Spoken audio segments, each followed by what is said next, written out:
I'd like to welcome you all to the Foundation of Wayne Community College's first lecture of our 2025 Spring Lecture Series. And boy, do we have a wonderful program here tonight. I'm Adrienne Northington, for those who do not know me, and I serve on the Foundation Arts and Humanities Committee. And it is my pleasure to introduce Valerie Bauerlein, author of The Devil at His Elbow, Alex Murdaugh, and The Fall of a Southern Dynasty.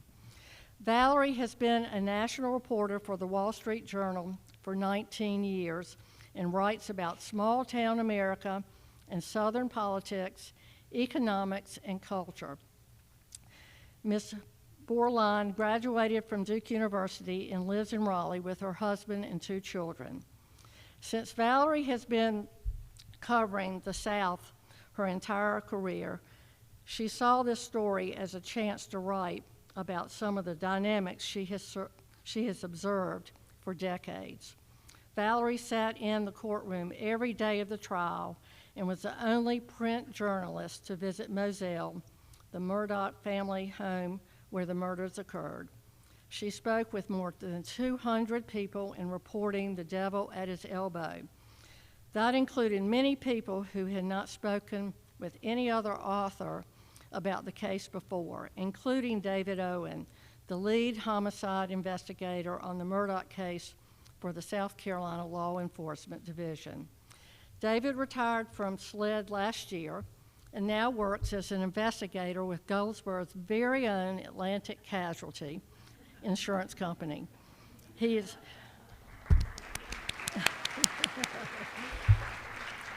is here tonight as Valerie's guest and will join her on stage following her remarks. Before we start the lecture, I do have a few housekeeping requests for the lecture tonight. Please silence your phones if you haven't done that already.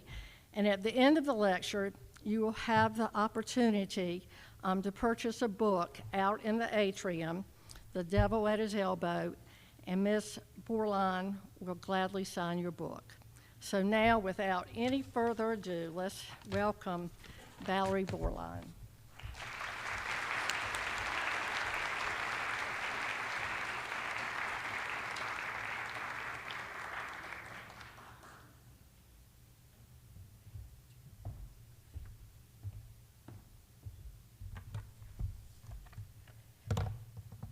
Let me start with a question.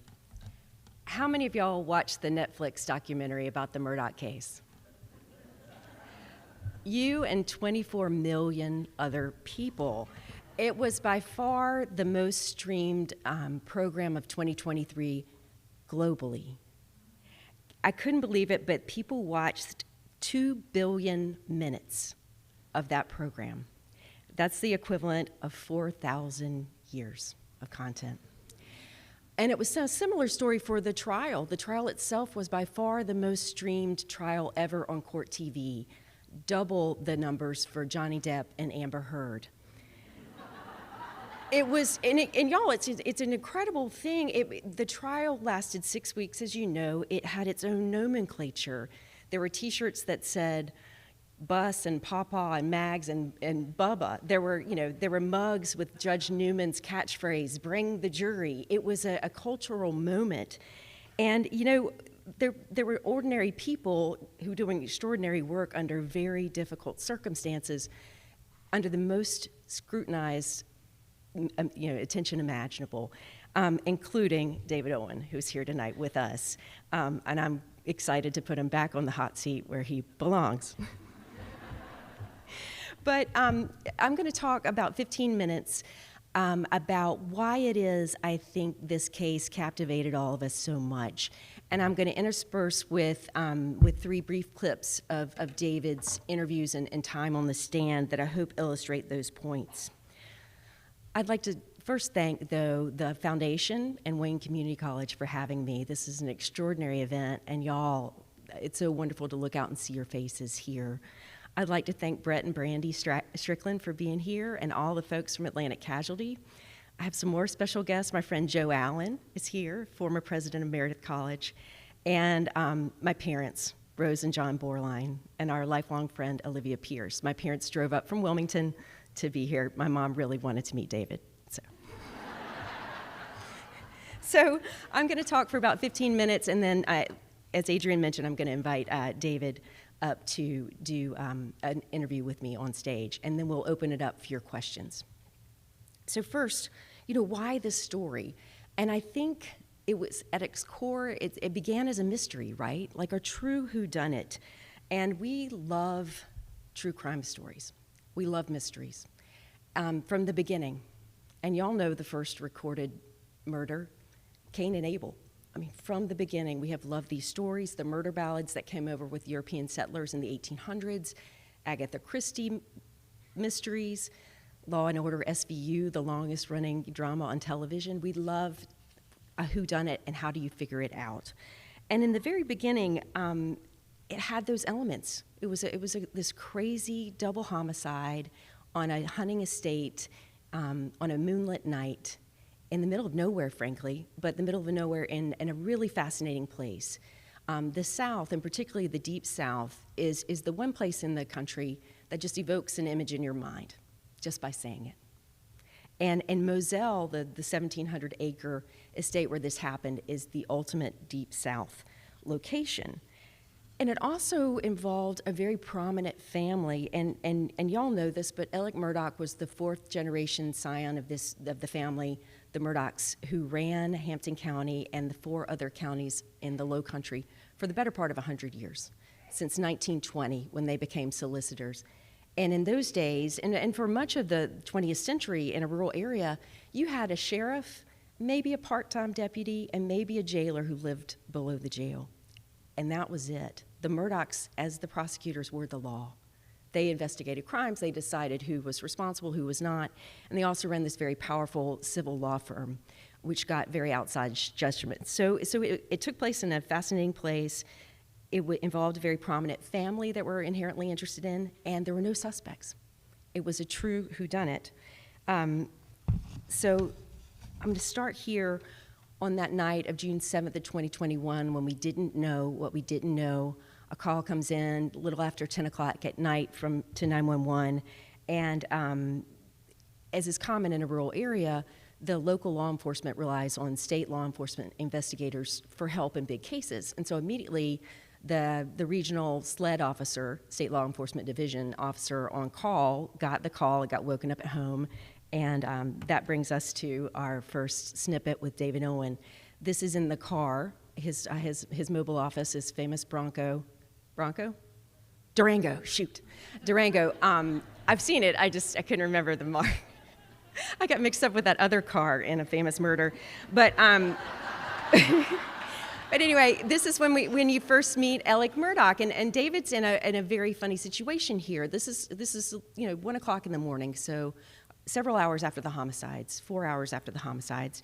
It's rainy. He's conducting the interview inside of his car, and because of the many conflicts with the family, this powerful family, as soon as he arrives on scene, he went from being the second chair assisting officer to being the lead investigator, and so he begins to conduct an interview in his vehicle. I hate to have to do this. I understand. Yeah. I totally understand. Yeah. So you don't have any problem with it. So just start at the top. Take your time. Like when I came back here, I mean, I pulled up and I could see him, and I knew something was bad. I ran out. I knew it was really bad. My boy over there, I could see it was.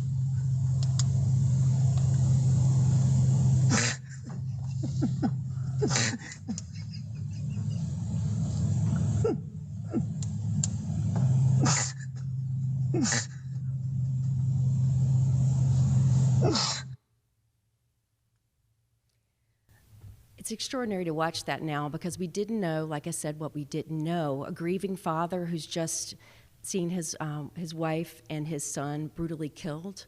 A case where it's very unclear what's happened, and a man who lived above suspicion and in fact was quite prominent. So the first, like I said, the first reason I thought we were so captivated by this case was the unknown, the whodunit. How can this happen with no suspects? But then I think the second thing that started to happen over the course of the summer of 2021 is that we began to find out a little bit more about this family and the many entanglements that they had. It wasn't just the deaths of Maggie and Paul Murdaugh. There was also a young woman who had been killed in a tragic boat wreck in 2019 named Valerie Bauerlein, and Paul Murdaugh, who had been killed, was facing this decades in prison, potentially in her death. He was drunk when he crashed a boat into a bridge. And then Alex and Maggie Murdaugh were facing a multi-million-dollar wrongful death suit in her death. So that was it was not so simple as these homicides alone. And then we found out within a few days that SLED was taking another look at the death of a young man named Stephen Smith, a 19-year-old classmate of Paul's older brother Buster, who was left for dead in the middle of the road in 2015. And a few weeks after that, we start to hear about the housekeeper, Gloria Satterfield, who fell down the steps in 2018. And there's some questions about the money that was awarded to her sons in that fall. They never got it, but Alex settled the case. So there were dribs and drabs of all these other things that we're starting to figure out. So it goes from a whodunit to like, oh wow, there's more going on here than it appears. And it was, y'all probably remember, but you can't overstate the case about how big of a deal this was. This is the magazine that was on the stand in August of 2021. I'd made my first trip down to the Low Country to report that story for the Wall Street Journal where I work. And this was the magazine that was on the newsstand the week of August 11th, 2021, when David has this pivotal third interview with Alex. And over the course of that summer, so the homicides of June 7th, this pivotal interview was the second week of August. SLED talked to 100 people. They talked to everybody. They pulled all the security footage from any surrounding farm or field and just had no leads on who else could have been involved. And yet there were questions about the story that Alex Murdaugh was telling investigators about where he was that night. So he comes in to get some information and ask David some questions, and they talk for an hour. And at the very end, David's in a position with his supervisor, who's sitting nearest to me in this footage, of confronting Alex with a very difficult question.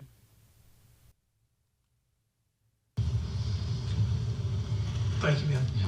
I just a few more questions. Okay. Did you kill Maggie? No. Did I kill my wife? Yes, sir. No, David. Do you know who did? No, I do not know who did. Did you kill Paul? No, I did not kill Paul. Do you know who did? No, sir, I do not know who did. Do you think I killed Maggie? I have to go where the evidence and the facts I take me. understand that. And you think I killed Paul? I have to go where the evidence and the facts take me, and I don't have anything that points to anybody else at this time. So does that mean that I am a suspect? You were still in, like I told Corey earlier, you were still in this.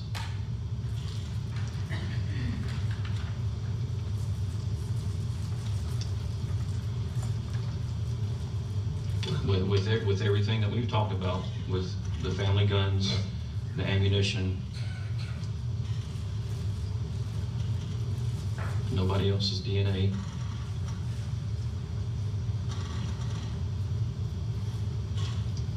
I have to put my beliefs aside and go with the facts.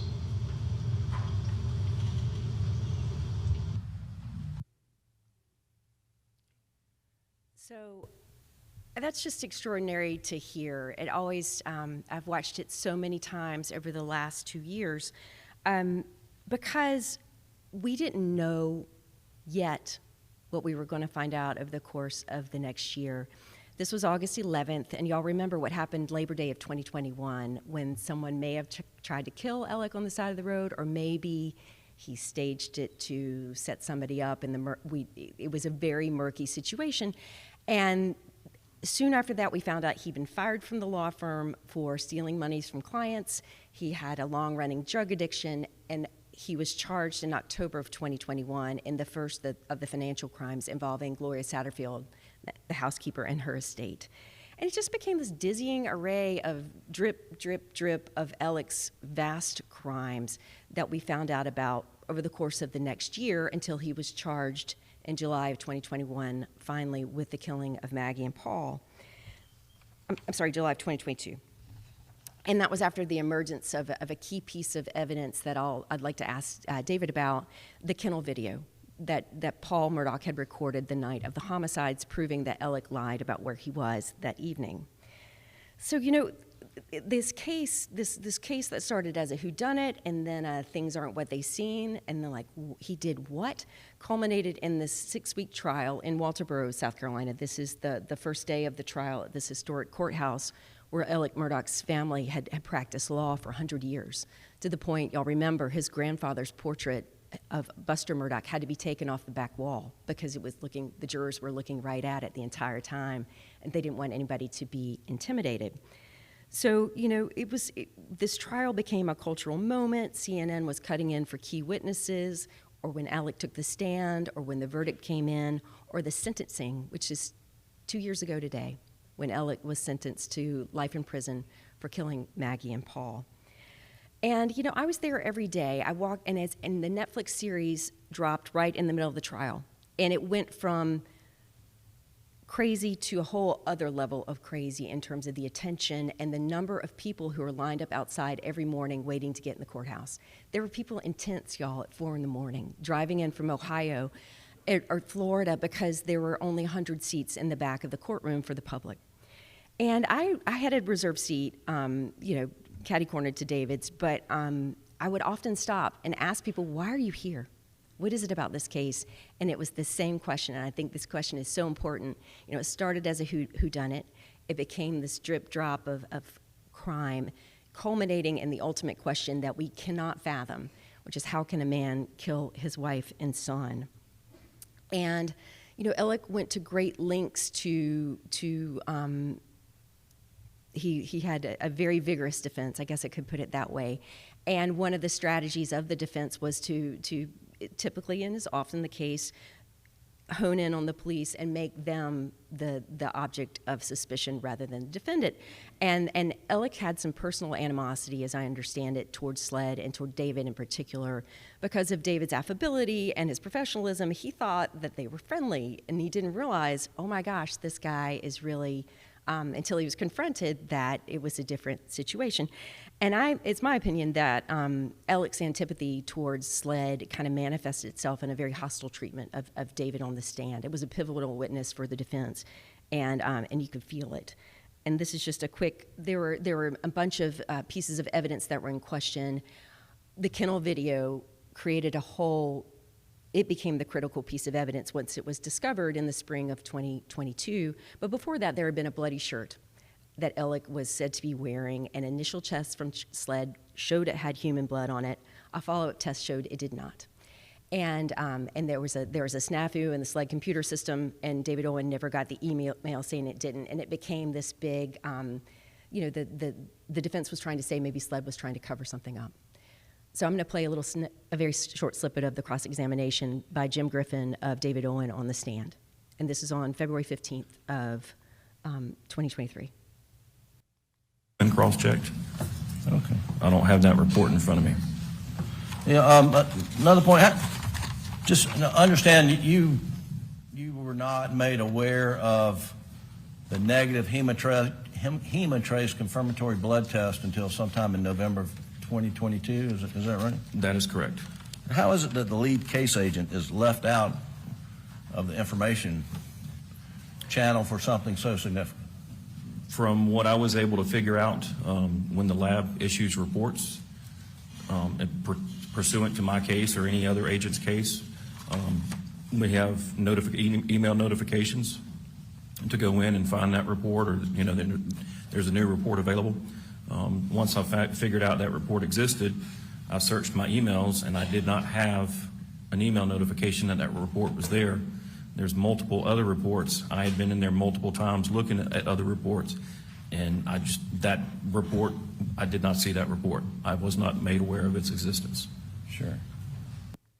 It's so interesting to watch that video now, because I don't know if y'all remember Alex's affect when he was at the defense table, but he was so often bobbing or crying or appearing to cry or chewing on something. But when he was fixated and honed in on a witness, whether it was David Owen or Mark Tinsley, the lawyer for the Beach family, or when he was being cross-examined by Creighton Waters, he was all 100% in.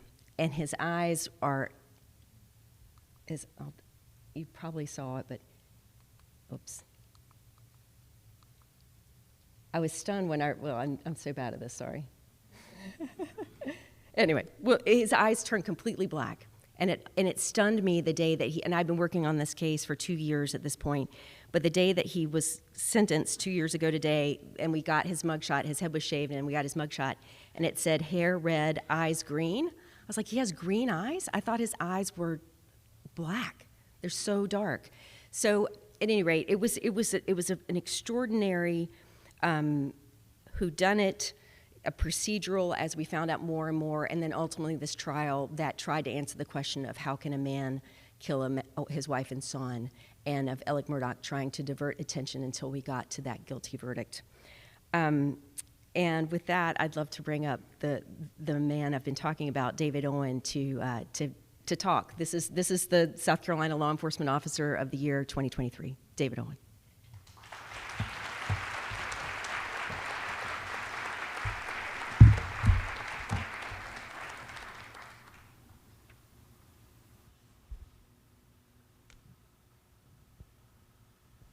And this is very exciting for me because I haven't done a presentation like this before, and I was just very honored that David was willing to talk with me about his investigation for the book, and then also to come talk with y'all tonight. And I think it's because of Atlantic Casualty in the house, so thank you. But I just want to ask you, just looking in that first clip, that night you met Alex Murdaugh, what comes to mind? You know, what did that bring back, that feeling for you? A lot of emotion. You know, when I got the call that night and responded to the scene, I was told of the family that it involved the Murdaugh family, excuse me, or as they pronounce it, Murdaugh. The Murdaugh family, I'd heard the name, I'd heard the stories, but I'd never met any of them. So I get out there, figure out what's going on, and I meet them. And then from that time on, everything that I have learned about this family, what they're involved in, who they are, what they stand for. You know, every time I see or even hear the name, I cringe and think, wow, I was a part of that. And it's ugly, ugly history, ugly history. You know, it's interesting. A lot of the book, is, if you've had a chance to read it, is about the history of that family and the way I tried to show the echoes in the past of every crime that Alex has been convicted of or pled guilty to. Insurance fraud by the side of the road on Labor Day, but his great-grandfather committed insurance fraud by driving his Ford in front of a train, waving, and then the family suing for wrongful death and getting an unprecedented settlement. So there is that history is very dense, and Alex, I often say that Hampton County is the petri dish that cultivated Alex Murdaugh. He didn't come from nowhere, y'all. But it's so interesting, the idea of you driving out there an hour and a half, kind of in the misty rain on a hot night, getting there at around midnight, as I recall. And I can remember you telling the story that you were talking with one of the secretaries at SLED, and you said, words to the effect, she said that you had gotten the information that maybe it was Paul and a girlfriend. And the secretary, who's from Hampton, said, oh, I didn't know Paul had a girlfriend right now. And do you remember what you said? You were like, how small a town is this that someone knows? He's from Charleston. He's like, how small a town is this that we're talking about? Well, I mean, it's immensely small. So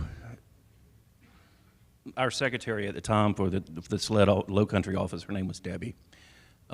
Debbie started at SLED approximately 3 months before I did in 2015.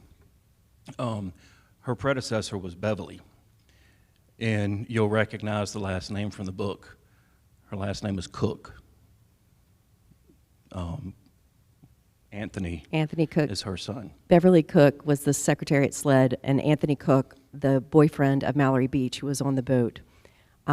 It's a small town. Well, and not only that small, but my captain at the time, his son grew up and went to school with Paul. So there's that connection.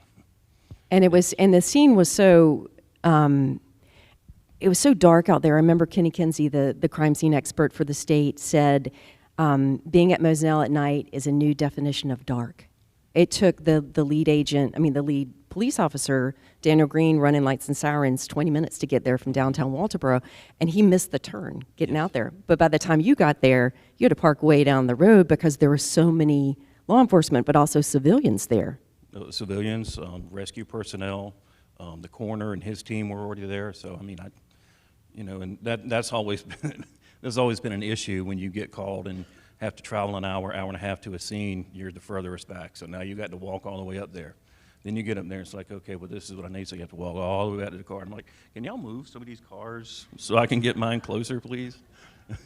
Well, and it was an outdoor scene, too, Yes, which is... and rainy, and, I mean, I'm sure it gets humid here, but, I mean, it was 1,700 acres, but a lot of it was swamp area, so you have that added moisture, that added humidity, and I think it was still in the 80s when I got the call. It was. So, I mean, it was hot, and you couldn't cool down. That's why you see, if you watch the video again, you see me constantly wiping my forehead and my arms because I'm just dripping sweat. And, hang on, I sweat on a normal day.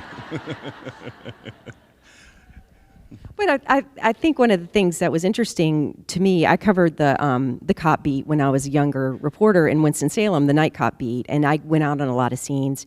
And you started your career in crime scene investigation and working that type of job, getting there, taking the evidence and all that sort of thing. And an outdoor scene on a hot, rainy night that's cold by the time you get there is suboptimal. It is. Water destroys a lot of things. Footwear, tire wear, tire impressions in sand. Not to get too gruesome, but blood that's puddled or pooled, it starts to run even further, so you don't get a true, accurate depiction of the scene. And then with all the condensation on the grass, there were some parts in the testimony in pictures where they said there's tire tracks in the grass. Well, when I got there, you couldn't see anything anymore. Before, one, it was dark.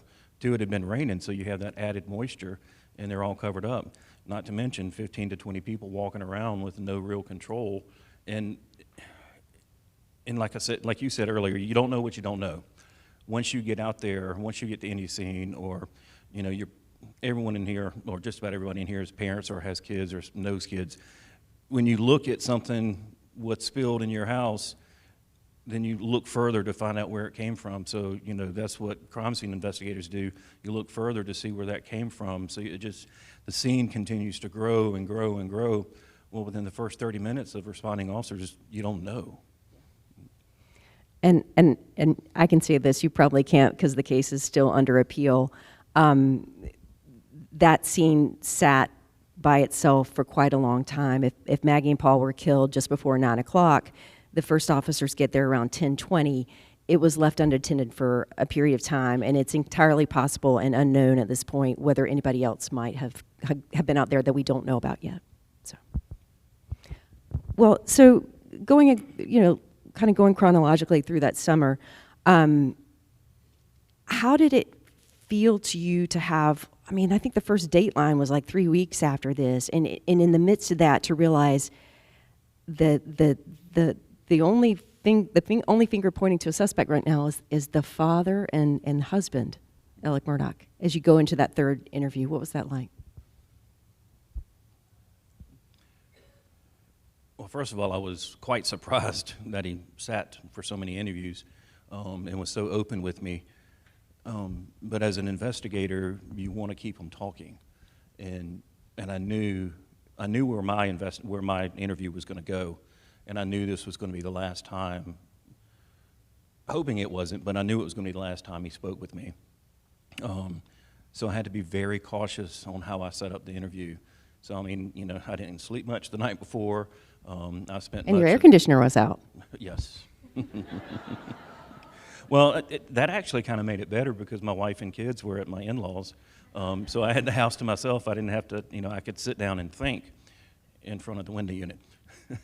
But, you know, it was, you know, think of going for a job interview and you really, really want this job and it's mega important to you, how nervous you are going and not knowing what the questions are going to be. Well, I knew what my questions were going to be. I didn't know what his answers were going to be. And so, you know, once we actually got into the interview and he was responding to my questions, you know, when I asked him about whether or not he killed Maggie and Paul, his response and his body language, I had to sit there and take it in because I was like, wow, this is the response I get when I accuse you of killing your family. Yeah, he didn't come across the table at you and say, "Are you crazy?" or what, or anything. He goes, okay. Or storm out the room, you know, cussing and throwing things around or anything. No, I've watched that interview so many times for the book, and it's a pivotal scene in the book because you knew it would be the last time you ever spoke with Alex Murdaugh.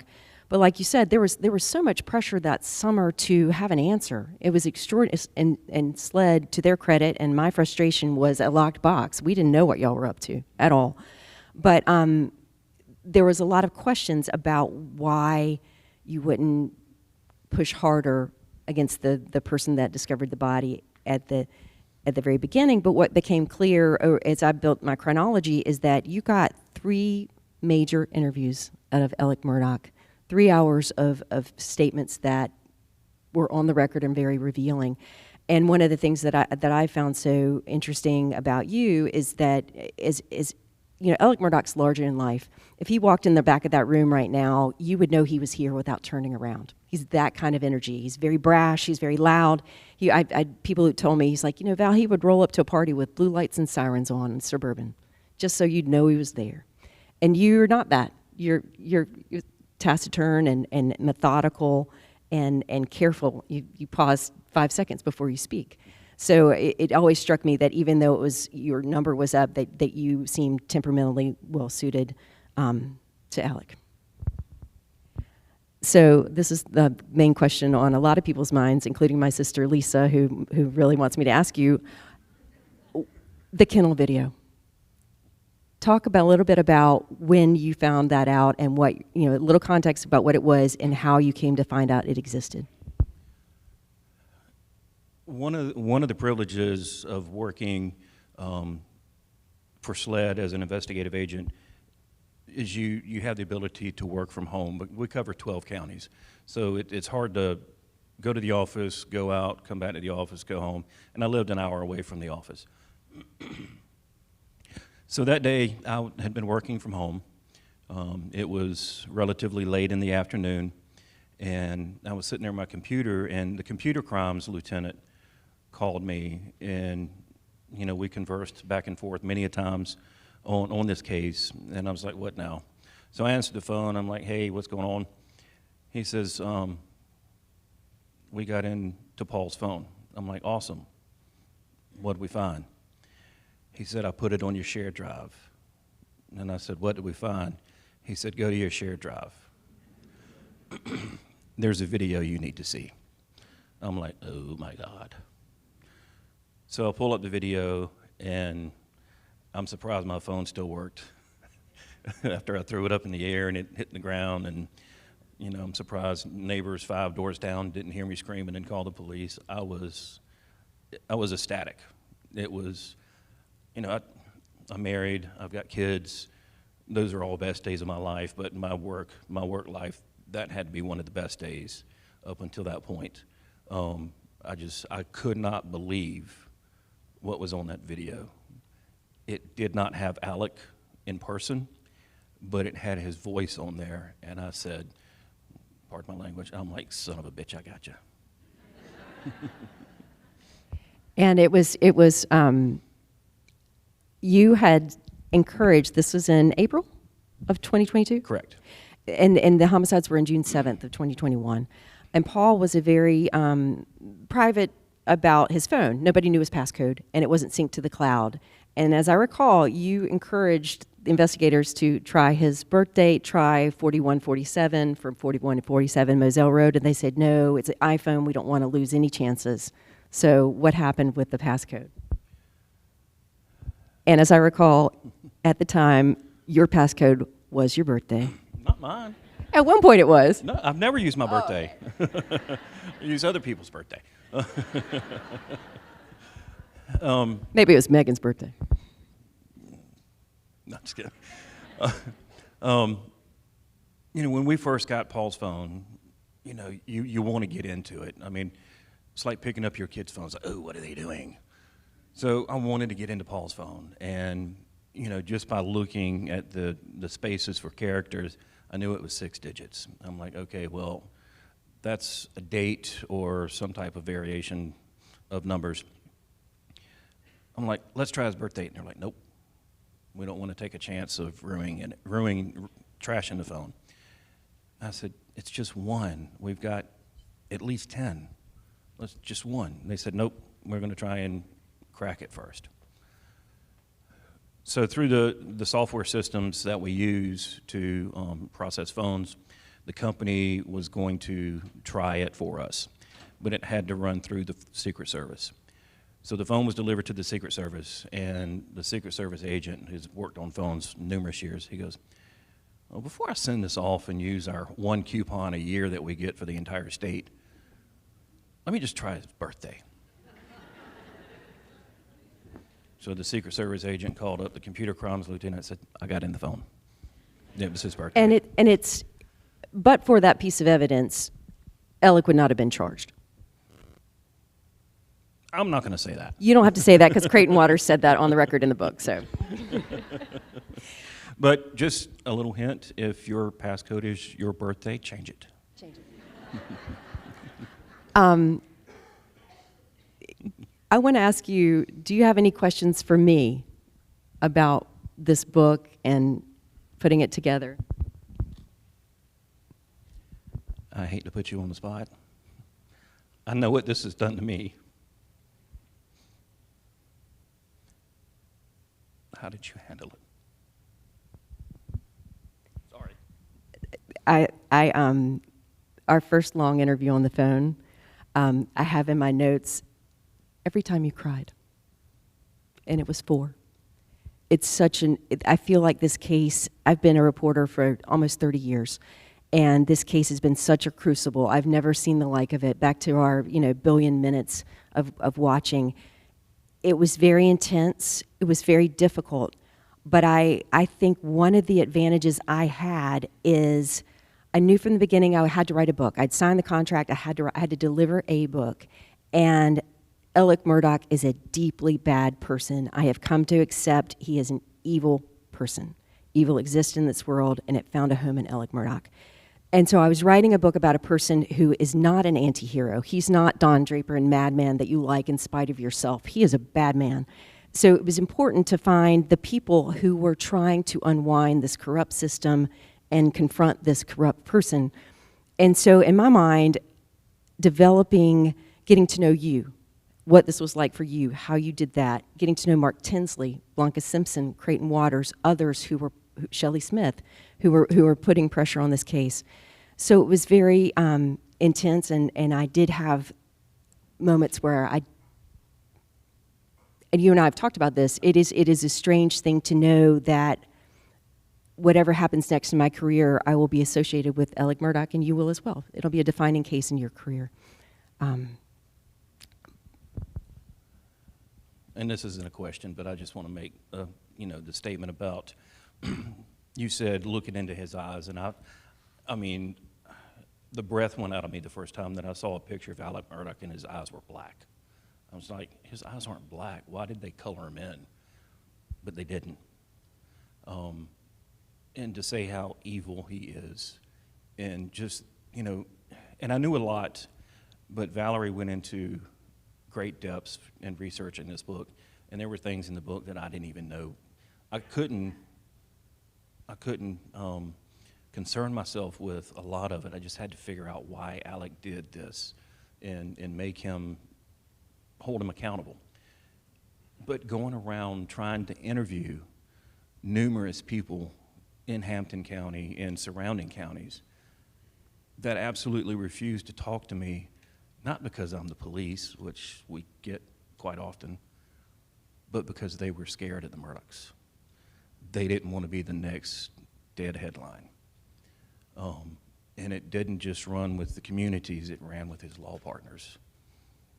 I was astonished about information, not confidential information, but information they could have given me early on in the investigation that would have helped.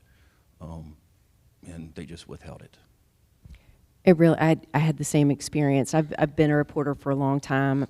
I've worked in small towns really my whole career. It's what I'm passionate about. And the first time I went to Hampton, I was like, have I lost my touch talking to people? Because nobody would talk to me at all. And it was just the fear. There was so much fear. And you remember there was a highway patrol lieutenant named Tommy Moore who had been hit there was a snowstorm, and he was out investigating a wreck, and somebody came by and hit him, and he had a bad injury, and Alec represented him in a workers' comp case and stole his money. And when Tommy went to go testify in the bond hearing, he said to the judge, would I be surprised tonight if someone showed up on my doorstep with a gun? I would not. Y'all, Alec was already in jail. But it was that pervasive in those communities, the fear of repercussions. It was. I'd love to open it up to y'all's questions. And if you would, understand just one thing. This case, as you know, will be in appeals for a very long time. Alec is appealing his convictions on grounds of jury tampering and other things. So there may be questions that David can't answer, and if he can't, he'll tell you, and I'll take my best effort at what I can say. And then also, please wait. We're going to run a microphone to you. So if you raise your hand, and we'll get the microphone to you, and wait for the mic to get there, please, because we're recording this. And while we're waiting on that, go ahead. About the Stephen Smith case, I was not part of that investigation. That investigation is still open and active, so I don't know anything to even guess about giving an answer on those. How early on did you get the feeling that it's kind of where you were going? Within 24 hours. It was that second interview, which I did not play. As I stated, within 24 hours, that kennel video corroborated. So the kennel video is of a chocolate lab named Cash. Cash's owner, Rogan, and Paul were best friends. Rogan was interviewed on June 8th, about 10 o'clock that morning, and he provided information that he heard Alec in the background while he was trying to talk to Paul about the dog. And I'm like, we need to try to verify that somehow. So that's why that video was so important when it came out. And then on the, I think it was June 10th, the day that Alec's father died, y'all were out at John Marvin's house for a second interview, again in the Durango, and you asked him about that, about Rogan. No, that was actually August the 11th when I asked him. Oh, okay. I thought when I said, okay. What if I told you I had information you were Oh, there? I thought you asked him like, so you weren't anywhere near there, but you knew that he had. Yes, that's what it was. I have a question. I'm right here. You sort of touched on this, but if you go back, you said this situation was going on, the deception and the exploitation for over 100 years with this family. Well, my question is, why did this community revere this family and keep them on a pedestal as they did? You mentioned, and it was in the book too, that when Alex Murdaugh came into a room, we would know he was in the room whether we saw him or not, and he had that sort of presence. And the whole way through the book, my question was, why in the world did people accept this wrongdoing, and why were they so blinded to it? I got the fear part. I understand that. You mentioned that. But is there more that would have made them so willing to put up with such wrongdoing and deception? You know, I think they were loved and feared. Maybe not in equal measure, but there was a lot of fondness there. And, you know, I say in the book, they ran both sides of the justice levers, right? They ran the civil courts as this personal injury firm, and they ran the criminal courts. They had the lowest DUI conviction rate in the state, all of their counties. And I quote one of their friends saying, if you can make a DUI go away, you've got a friend for life. And so you can do a lot of favors for a lot of people. Marty Cook, Connor's father, was facing a decade in prison, and Alex's grandfather made that charge go away. This doling out of favors and ability not to dole out favors is a really big deal. And that played out too in the civil cases, these personal injury cases where $100,000 case in Columbia would get $1 million verdict in Hampton. And the families who they would, you know, I had so many families say to me, well, we knew we could go to Mr. Randolph and he could get more money than anybody else for us. So I think it's like any town. It has the least in-migration of any place in South Carolina. Nobody moves there and nobody leaves. Very insular, loved and hated.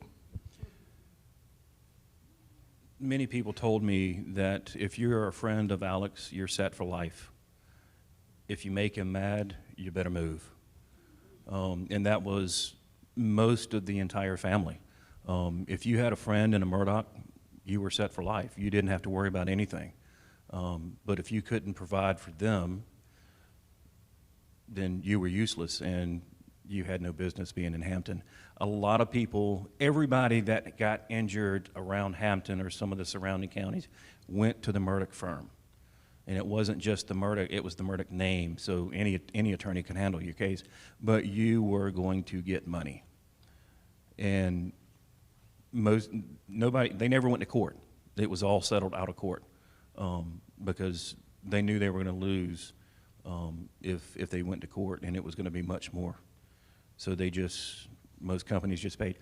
Speaking about Walmart, in the book, Walmart did not move to Hampton because they were feared of being sued, and because Walmart's in every other county in the state and in the world, you can slip and fall in Greenville, South Carolina, in the northern part of the state, and be sued in Hampton, and you're going to get paid. It's just the way that law firm worked. So you didn't want to mess with them because one day you're going to need them to get your money. Why did the state not seek the death penalty? Why did the state not seek the death penalty? Yes. The Attorney General has talked a little bit about this. A circumstantial case is very tough to make in the best of situations, and there is a lot of research that says juries put an even higher bar when they have to consider the death penalty on how sure they have to be. And one of the jurors, Amy Williams, has said she's a deeply devout Christian, and if the death penalty had been on the table, she would not have been able to convict. So I think the risk. It also there are a number of other procedural steps it ticks off. So those, as I recall, but. And the procedural steps would have added another month to the trial, at least another month. You have to call in certain other experts to testify. So there's a lot of consideration going into death penalty trials.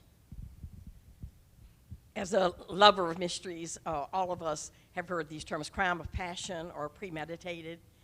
What's been curious to me about this case is what was the trigger for that particular night for him to follow them and shoot them so viciously? Do you have a theory about that, about why that particular moment? His world was crumbling. And it's interesting now working for an insurance company as an investigator and truly understanding what was going on at that time. So when Gloria Satterfield fell and passed away, and he sued himself, 2 insurance companies, $4.3 million. Those 2 insurance companies dropped Alec. So he had to go out and find different insurance. Moselle Property, he presented as a hunting lodge, not a primary residence. So when Mallory Beach died, Mallory Beach family sued those insurance companies, or sued Alec and those insurance companies, and that insurance company's like, whoa, he misrepresented himself. We don't have to pay. And then, so the back and forth begins on that. That decision was coming down within that week or two, that insurance company wasn't going to have to pay. Alec was going to be on the hook for $10 million. And if you ever want to go down an 88-page rabbit hole, SLED agent Peter Rudofsky's timeline is very revealing. You can see everything that David said is true. That was bearing down on him. He had this hearing coming up on June 10th in the Beach matter, where he was going to have to finally, after 2.5 years, turn over his financial information to his enemy, Mark Tinsley, who knew something was awry.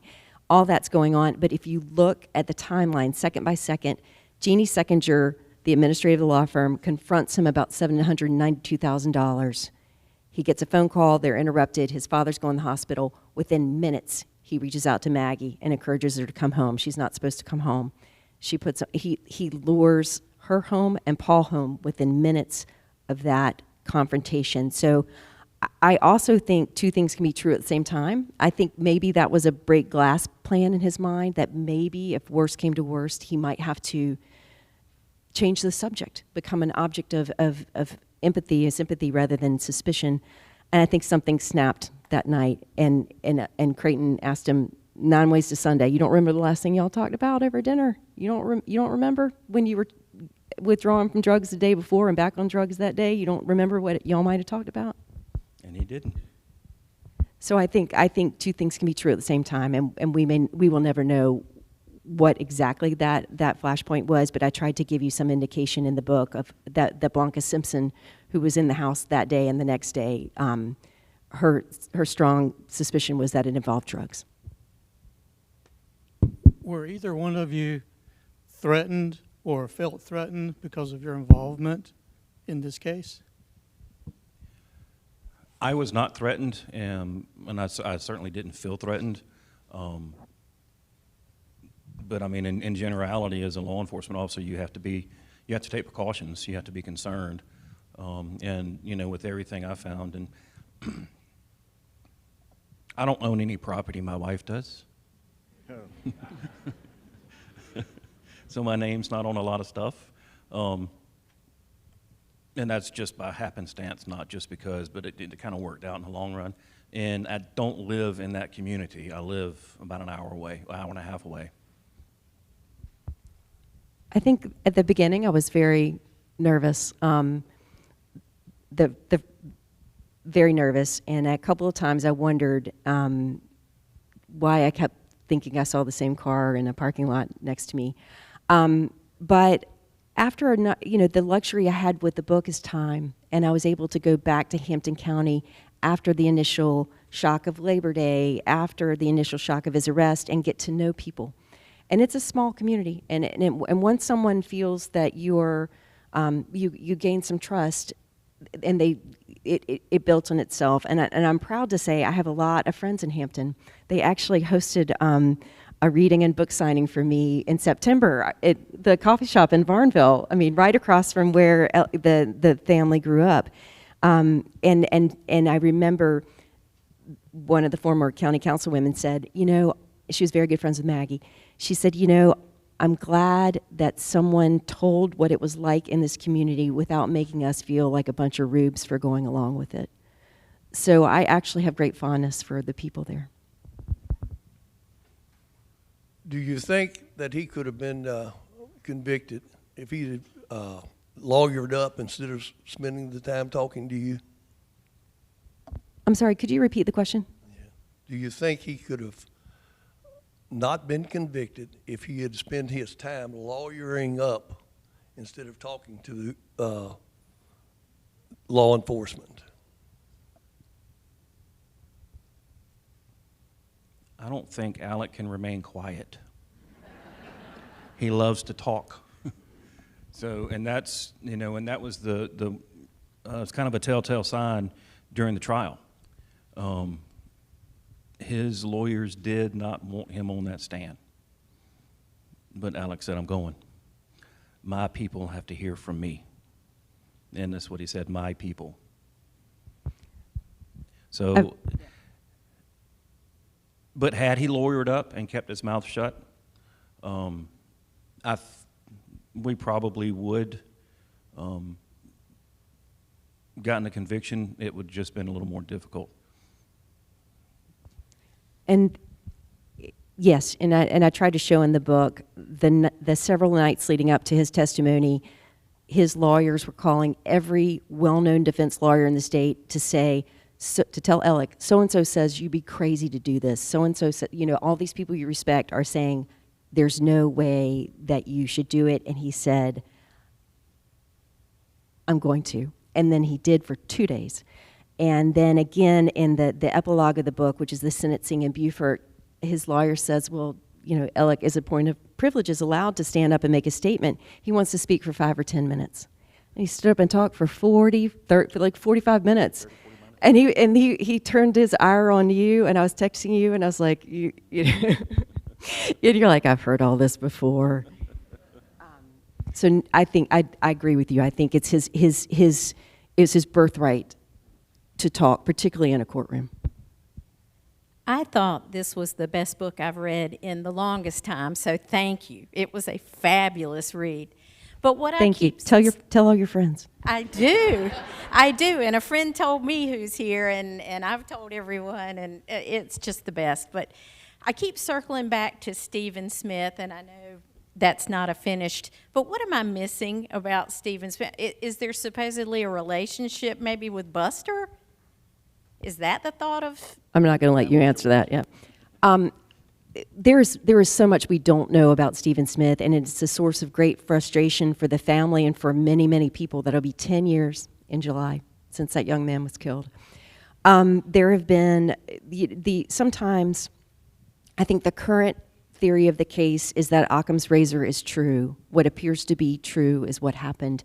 And the original idea was that he was walking kind of along this very rural country, dark road, and getting razzed by some guys in a big truck or Jeep, something with some elevated mirrors, and got struck by something, maybe they were messing with him, struck by something that was hanging out the window. And then that theory kind of went away because of the way his body was landed. And but I think the current thinking, as I understand it, is some version of that. The issue is there are only a couple of young men who might know exactly what happened there. There's no evidence that he was having a relationship with any of the Murdaugh men. There's no, and Buster Murdaugh, the older brother, has actually sued Netflix, HBO, and others for having these reenactments that insinuate there's a redheaded guy with a bat. And so I just want to be clear that there's no evidence that he had anything to do with it. But we don't know what we don't know, and the investigation is so cold now at 10 years. I think we're waiting for a break in the case. I understand that a lot of the locals think there were 2 shooters, that Alex probably killed Maggie, but he couldn't do what he did to his son. And why would you change weapons with your victims being that close together? And that shotgun can carry as many as 5 rounds, and of course the AR can carry 30 rounds. So why would you change weapons? And also, it's a lot easier to shoot your wife than your son.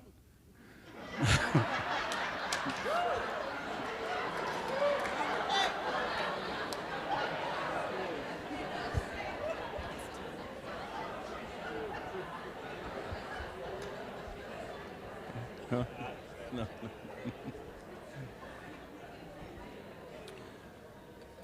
I mean, we certainly looked at multiple shooters. You know, certainly having two guns, two very different guns, one would think that you had two shooters. The evidence just didn't support it, other than the two guns. I mean, you know, as an investigator, especially a homicide investigator, the community talks because somebody can't keep their mouth shut. I didn't get any feedback from the community at all, not even the Crime Stoppers. The family even put up a reward with an expiration date, but put up a reward, and they didn't get the first call. So, you know, having no other explanation, you know, I assumed that there was only 2 shells in the shotgun, and it ran dry, and, you know, he may not have had time to reload and just picked up the next available thing, which was the rifle. And I believe, and I think the evidence supports that both of those guns were on the golf cart. I do not know a single person in that part of the country who goes out. They have a huge feral hog problem. You just don't go ride your property for an hour without a weapon. It's foolhardy. You said it's your understanding that a lot of locals feel that there are 2 shooters. In my experience, it's concentric circles. The closer you are to Moselle, the more likely it is you think there are 2 people there. And I think in part that's because of relationships with people you've known your whole life. And like you said, it is sadly, tragically common for spouses to kill spouses. It's very rare for a parent to kill an adult child in particular. That said, I think Alec tells on himself, his histrionics, his you know, when he's on the stand appearing to cry, that is about Paul. And I think he was so traumatized because I did go with the jury out to Moselle and stood where Paul was, and the way he fell, straightforward, he would have seen who fired that second shot. And in my view, the evidence says it was Alex Murdaugh. And Alex knew that his son knew. That first shot, you couldn't have seen it. It was coming through the door at a way Paul couldn't have seen it, but he saw the second one. And then even on the stand, Alex himself said, well, the dogs weren't barking, there was nobody else out there? No, there was nobody there. And I think that's right. Blanca Simpson told me she lived there for a number of months. They had some looky-loos that would come out and turn around in the driveway because they wanted to look, and the dogs would go crazy. So I think that he was the only one out there. I have a 2-part question. First part would be, Valerie, are you working on anything new? So that's part 1. And then part 2 would be, I know that you had difficulty speaking about the Murdaugh case, but how much animosity did you have in relations to Mallory or finding out information about any of the other Murdaugh family crimes from either surrounding counties or other people in Hampton? Thank you for that question. I'm back at my day job at the Wall Street Journal, and I'm still it's been 6 months since the book has come out, and I've gotten a chance to talk with lots of y'all. I would love to write another one at some point. I don't know what it would be, but if somebody would like for me to write a book about Craig Melvin, my friend and the Today Show anchor, calls it the Redneck Yellowstone. It's still my belief it's like Yellowstone. You could tell an incredible story about the preceding generations. In terms of any animosity in investigating the other deaths, Beaufort's a different place. Beaufort is when it was 20,000 people, just like Hampton, but when they built the bridge to Hilton Head in the 70s, 200,000 people. The Murdaugh name, because Mallory was killed in Beaufort County, the name did not mean the same thing when he's running around the ER. And no, I didn't. I very rarely felt any animosity at all, actually, covering this story. How long did it take you to get the GPS data that was presented in the trial? I'm sorry. How long did it take to get the GPS data that was presented in trial? A long time. So we requested the GPS. You talking about the GPS from the Suburban? Yes, when he Okay. when he went to supposedly spend so many minutes, and then the lady contradicted that, and he basically showed where he stopped before he got to the house, which they were projecting or speculating that he maybe hid the guns there or something and moved around, and et cetera. So without giving out too many investigative techniques, it was a brand new vehicle. We had to pull what's called the telemetry system, or the brains, the computer, from the vehicle and have it recreated by an agency, which of course had to be tested and retested and like scientific, you have to test and retest. So that took some time. When Peter Radovsky, Agent Radovsky, got on the stand and said that, hey, we had tried to get this information, or somebody said we had tried to get this information from General Motors, but they said they didn't have it. Evidently, General Motors was watching the trial and says, oh, we have it, get it to them now. So luckily, the information that General Motors sent us mirrored what the agency came up with out of the telemetry system. So it verified it, but it took us months to get that information. There's a question on the front row, too. Yeah, I would think that if this were a case without the publicity and you had the clerk of court jury tampering, the Supreme Court would reverse that case 100% of the time. But I would also think the Supreme Court would have a lot of pressure not to reverse this case. Do you have any thoughts on that? It's still under appeal and under discussion, so I'm not going to. Oh, okay. I'm sorry. And the question is, in a case where jury tampering is alleged and the defense feels very strongly they have a really good case about it, the Supreme Court would typically reverse that case.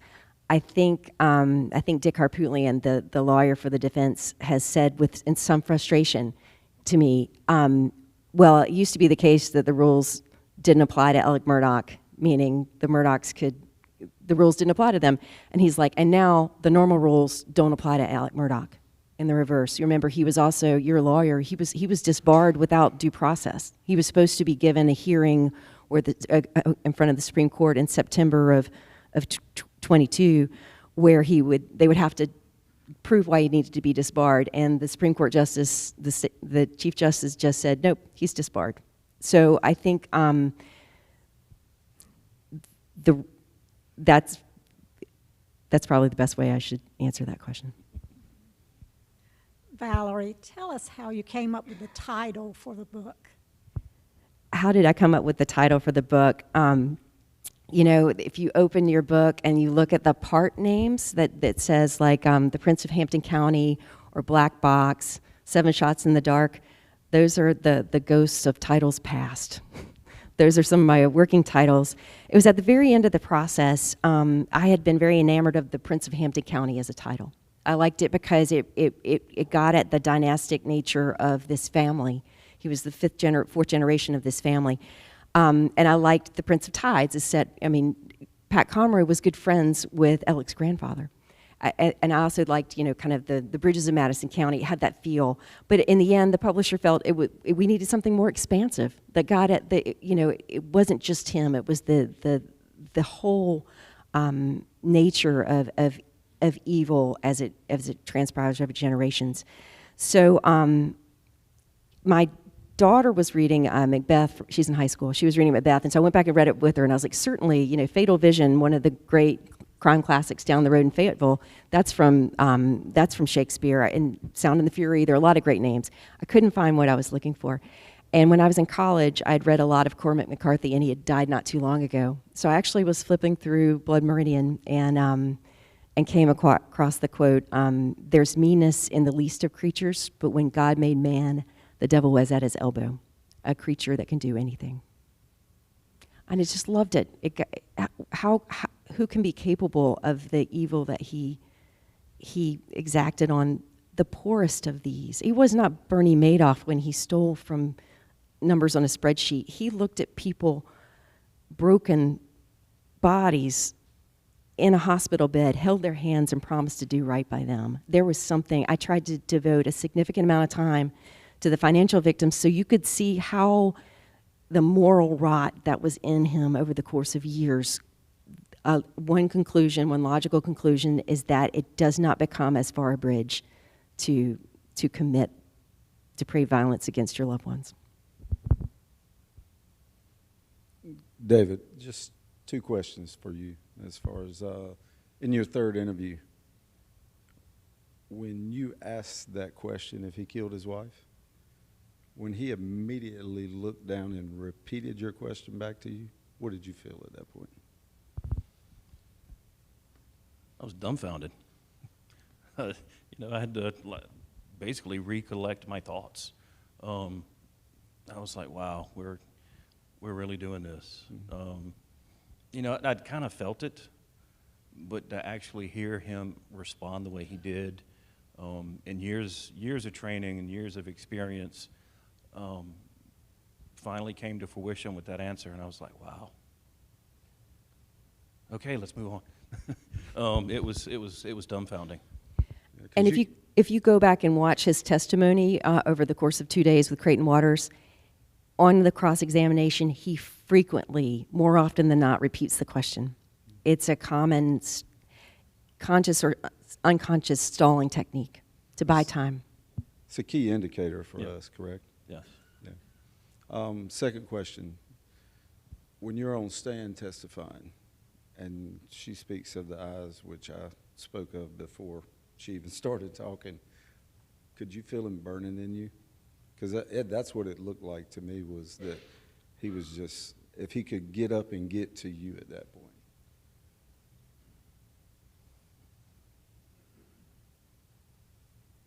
I didn't care about him.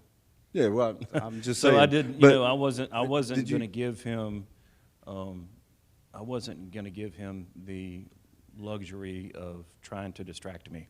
Yeah, but I'm just saying. Yeah. Could you feel it, knowing it was there? No. Okay. No, because I totally blocked him out. I wasn't going to give him that glory. I concentrated on the jurors. I understand. Yeah. It strikes me, Blanca Simpson was very close to the Murdaughs. When she would hang up the phone with Alec, he would say, "I love you, B." She'd say, "Well, I love you." She had not seen him since the Labor Day shooting when she took the stand, and she felt his eyes on him, and she could not make herself look over because he wanted her to. He wanted her to. And I've watched the testimony over and over again. You don't look at him, but Mark Tinsley does. Alec is staring at him, and I've watched it on YouTube. 15 seconds, he stares at him. There's silence. He just stares at Mark, and Mark stares back, and finally Alec looks down. It is a technique that he has to try to get people to his side. This is going to be our final question. Okay. Hello. Since the trial has ended and the book has been written, you know how a lot of powerful people who go into prison have a reach beyond the door? So have you noticed from any of the investigators or any of the people in Hampton County that they've had any interaction with Alec behind prison or from his family that remain out? Buster, is there any kind of power that they still have or reign over that county? I don't believe so.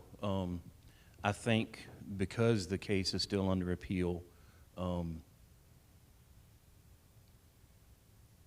the patriarch, Mr. Murdaugh, Randolph III, he passed away the week that Maggie and Paul were killed. Miss Libby, she had advanced stage Alzheimer's, so she passed away. So the only other Murdaugh left in Hampton is Randy. And Randy's disgusted.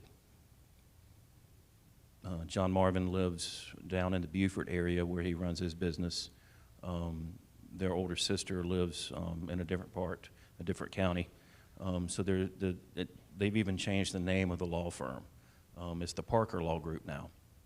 So I think a lot of that's been pushed out or not allowed to present itself anymore. So I think I've actually had a lot of people say that there is a different feel in Hampton now.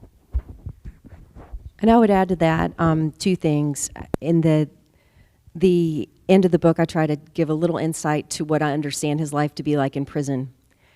Dick Harpootlian told me once, you know, Alec is the only white-collar defendant I've ever represented in 50 years who was not clamoring to get out of jail the minute he went in.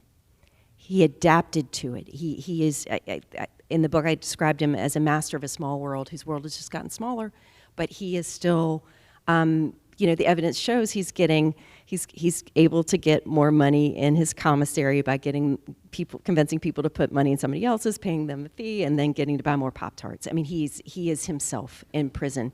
But what I would also say about Hampton is, and sadly, when leadership disappears, it leaves a vacuum, and there's real chaos in Hampton County right now. The administrator, the county administrator who'd been hired with the blessing of the Murdaughs has been charged with some embezzlement, and their factions on the county commission. There's a lot of missing money that can't be accounted for, and there's dueling lawsuits even within this small community. So I think that there is, even though the Alec is not there, his presence and absence is very felt.